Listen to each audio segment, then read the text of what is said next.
салом дӯстон, ду рӯзи охир Роналдо ва Месси бо голҳои худ мухлисонашонро хурсанд карданду аввалин бозии расмӣ дар Аврупо гузаронида шуд.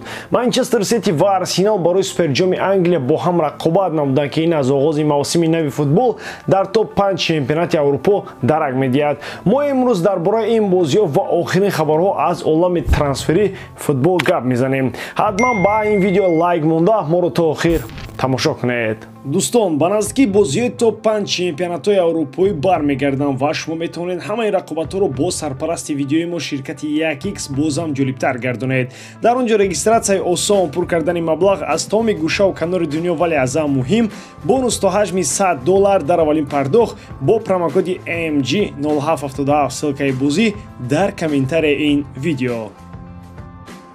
давоми 100 дақиқа ду дастаи беҳтарини Англия ба мо шоу футболи ҳақиқиро намоиш доданд. Манчестер Сити баъд аз требли мушкил ва аз даст додани чанд бозингари асосии худ омада расид. Арсенал бошад бо алами дар охирин лаҳза маҳрум шудан аз қаҳрамонӣ ва баъди ин қавитар кардани ҳайати худ. Сити дар 7 бозии қаблӣ пайҳам бар Арсенал ғолиб омада буд, аммо дар варзишгоҳи муҳташами Уэмбли шогирдони Артета бо қатъият рақобат карданд. онҳо ҳарчанд якум шуда аз тури дарвозаи худ гол берун овардан, аммо то охир то дақиқаи 11 илова кардаи довар таслим нашуданд. ба голи зебои Палмер тавассути Рикошет Тросард ҷавоб гардон ва ҳамин тавр ғолибро лозим омад ки дар серияи зарбаҳои пеналтии баъди бозӣ муайян кунанд. Арсенал 4 зарбаи аниқ заду, Сити ҳамагӣ 1 гол ва ҳамин тавр Артета аввалин ҷоизаи худро ба даст овард. Манчестер Сити бошад 3 сол пайҳам аз Суперҷом бенасиб мемонад, вале дар идома требл мекунаду ҳамаи ҷоизаҳои асосиро ба даст меорад. шояд ин як фиреби айёронаи Пеп бошад. мухлисони Арсеналро бошад бо ин муваффақият табрик мекунем.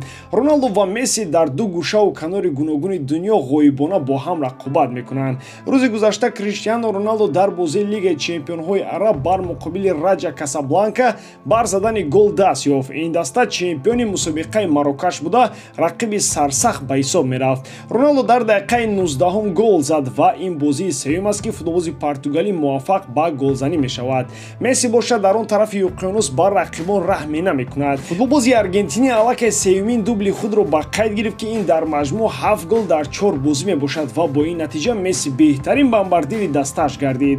дар доираи рақобатҳои ҷоми лига бар муқобили Даллас Месси сараввал аз паси Алба гол зад ки ин дигар классикои барселонагӣ аст. баъд дар дақиқаи 85 аз зарбаи ҷаримавӣ гол зада дастаашро аз мағлубият наҷот дод.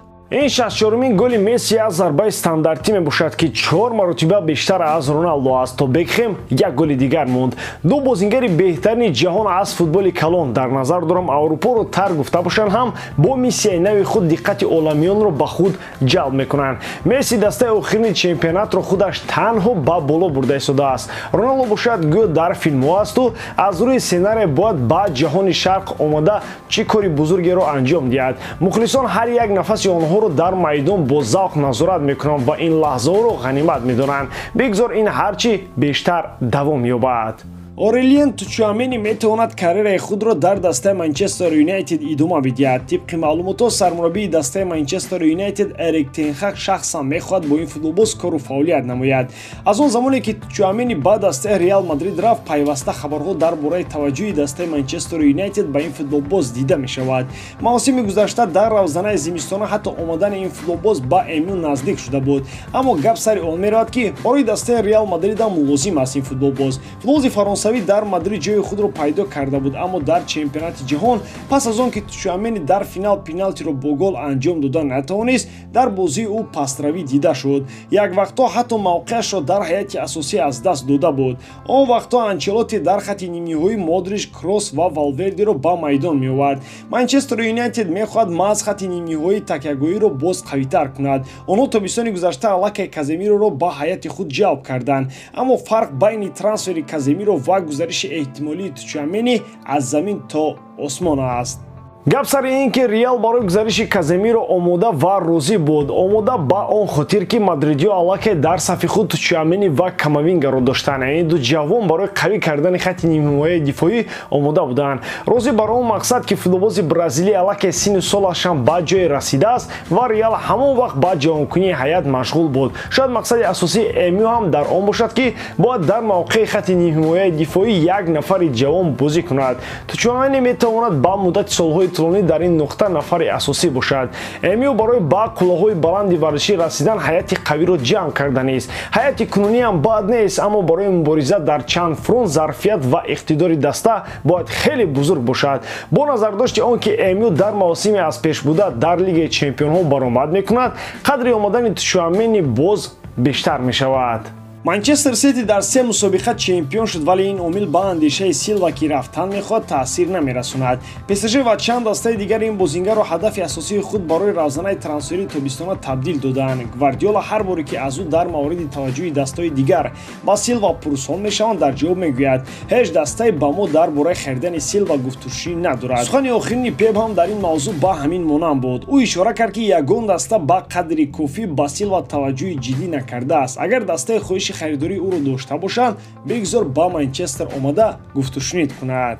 дар фаслҳои қаблии трансферӣ ҳама дар мавриди таваҷҷӯҳи дастаи Барса ба ин футболбоз мегуфтанд. ҳатто қайд карда шуд ки Бернардо Силва бо президенти Барса Жоан Лапорта телефонӣ суҳбат кардааст ва розигиашро барои рафтан ба Каталония додааст. Вале баъдан маълум шуд ки Барса ҳам он қадар кӯшиши зиёди харид кардани Силваро накардааст. Андешҳои дигар ашхос аз Манчестер Сити дар ин бора то ҳол маълум нест. ӯ дар ҳайати шаҳриё яке аз лобозони муҳим аст. Шояд Гвардиола ба трансфери Силва садди бузург монад. Неймар ба Барселона бармегардад. Дар ин маврид инсайдери хабар додааст ки аввалин шуда дар мавриди гузариши Месси ба Интер Майами иттилоъ дод. Дар ҳоле ки дигарон дар мавриди рафтани Месси ба Ал-Аҳлӣ мегуфтанд, ин нафар ба он бовар дошт ки Месси ба Интер Майами меравад. Ин Маҳбуд Алмари мебошад. Ҳарчанд ин нафар дар байни инсайдеру номи нав аст, ӯ ба оҳистагӣ мавқеи худро пайдо карда истодааст. Агар гузариши Неймар ба Барселона ҳам дуруст барояд, пас ӯ дақиқан ба қатори инсайдерони дараҷаи якум мебарояд. Ӯ пешгӯӣ кард ки бозгашти Неймар ба Барса аз рафтану нарафтани Дембеле ба ПСЖ вобаста аст. Дембеле акнун ба ПСЖ рафт ва ин хабари расмию тасдиқшуда мебошад. Тибқи пешгӯии Алмари, акнун Неймар бояд ба Барса равад. суоли асосӣ ин аст ки оё Неймар ба Барса дар кор аст ё ин ки на. Қаблан хабаре ҳам буд ки гӯё Хави ба омадани Неймар розӣ нест. Сармураббии дастаи Барселона ишора кардааст ки айни замон ба Неймар ниёз надорад. Ин хабар дуруст аст ё ин ки не, аммо ҳақиқат ин ки Неймар ба дилхоҳ даста лозим аст. Аммо гап дар худи ӯст. Барселона ҳоло дар мушкилоти молӣ қарор дорад ва Неймар бояд ба маоши камтар қаноат кунад. Бо назардошти он ки айни замон ба Барселона вингер лозим аст, Неймар метавонад ба Барселона дар кор бошад. аз ҷониби Неймар бошад, гапи асосӣ маоши ӯ мебошад. Агар ӯ ба кам кардани музди меҳнати худ розӣ шавад, Барса метавонад воқеан ҳам ба бозгашти ӯ розигӣ диҳад. ба ҳамин тамом воридам ки эҷодкории ман ба шумо писанд меояд. лайк, комментария ва дар канал обуна шуданро аз ёд набароред. бо шумо мисли ҳар вақта Муҳаммад Гайров. хай бародарон, дар паноҳи Аллоҳ.